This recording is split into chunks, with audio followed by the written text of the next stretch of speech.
The first time I saw her, she was a shadow, a flicker against the moonlit trees at the edge of the park. I was up late, paperwork sprawled across my desk, the weight of the city pressing down. She moved with a grace that was almost predatory. I found myself drawn to the window, my gaze following her. She wasn't alone for long. Another shadow joined her, then another. They moved like a pack, their strides long and effortless. It was unsettling, yet mesmerizing. It became a nightly ritual. I'd watch them from my window, my coffee growing cold, my reports forgotten. Who were these women running in the dead of night? They were a mystery, and I, a man who dealt in facts and evidence, found myself obsessed. I had to know more. The group grew, 5, then 7, finally 10. They ran like a silent storm, their breath misting in the cool night air. Their faces were hidden by darkness and the speed at which they moved. Still, I watched, night after night. I started leaving my desk, venturing onto the balcony of my office for a better look. The air was always crisp, charged with an energy that mirrored the pulsing rhythm of the runners below. It was exhilarating, terrifying, and utterly addictive. One cool evening, they slowed to a walk. They gathered in a tight circle beneath the old oak tree, their voices hushed whispers carried away by the wind. I strained to hear, but their secrets remained just out of reach. They were a puzzle, and I was determined to solve it. They stopped running on Tuesdays. It started subtly, lingering longer beneath the oak tree, laughter echoing in the stillness.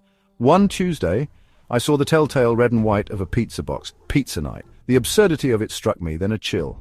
These women, shrouded in mystery, were just like any other group of friends, enjoying each other's company, letting their guard down. My gut twisted. This vulnerability, this normalcy, it felt dangerous, like watching a rabbit wander into a lion's den. I knew with a certainty that chilled me to the bone that something was about to happen. It was a Tuesday, pizza night. I was at my desk, paperwork forgotten, when the explosion ripped through the night. The windows rattled, the building shook, and a primal fear seized my heart. The park, the runners, my God, the runners.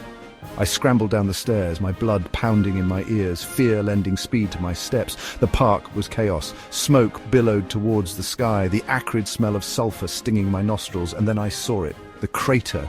Deep and ragged, right where the runners gathered every Tuesday night. My heart stuttered. They were gone, vaporized, and I was too late. The world tilted on its axis. It couldn't be. Not them, not her.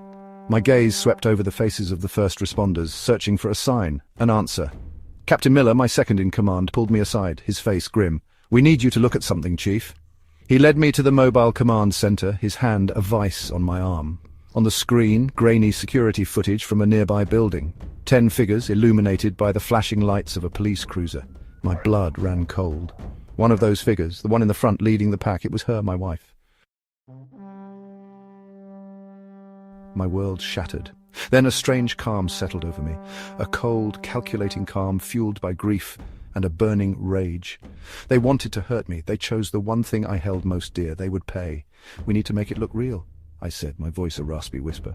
Miller looked at me, his brow furrowed. "We tell the world the runners are dead. We leak a fake news bulletin. We watch. We wait. But, sir, your wife—" Miller began, his voice laced with concern.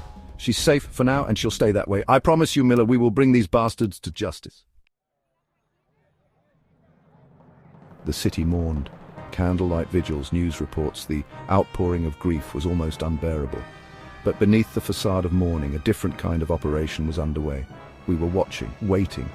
The funeral was a sham, a carefully constructed stage for our final act. We had released the names, all 10 of them, my wife's included. The church was packed, mourners spilling out into the street. Every face, every whispered word of condolence was a test, a way to weed out the wolves from the sheep, and they didn't disappoint. 2 men, their faces a mixture of feigned grief and poorly concealed triumph, stood out from the crowd. Our prey had walked into the trap. They made their move as the service ended, slipping away from the crowd, their movements too hurried, too eager. Our undercover officers followed, blending seamlessly into the sea of mourners. We caught them at the cemetery, just as they were placing a bouquet of lilies, stark white against the black marble headstones. The lilies were a mistake. They were her favorite, a detail only someone close to her would know. The arrest was swift, brutal. The satisfaction I felt was cold, Empty. My wife was safe, the perpetrators apprehended, but the world felt different, darker. The shadows seemed to hold more secrets, the night whispering warnings I couldn't quite decipher. The investigation revealed a conspiracy that reached the highest levels of city government. Corruption, bribery, extortion, it seemed there was no end to the depravity. These men, these monsters, they wanted to send a message. And they chose my wife to deliver it. Life went back to normal, or as normal as it could be. The runners returned to the park, their numbers dwindled, their pace slower, but they ran. My wife never ran with them again. Some nights I would see her silhouette in the window, her gaze fixed on the park. The fear in her eyes mirrored my own. We had outrun the darkness this time, but some shadows I knew would forever linger. Please like and subscribe.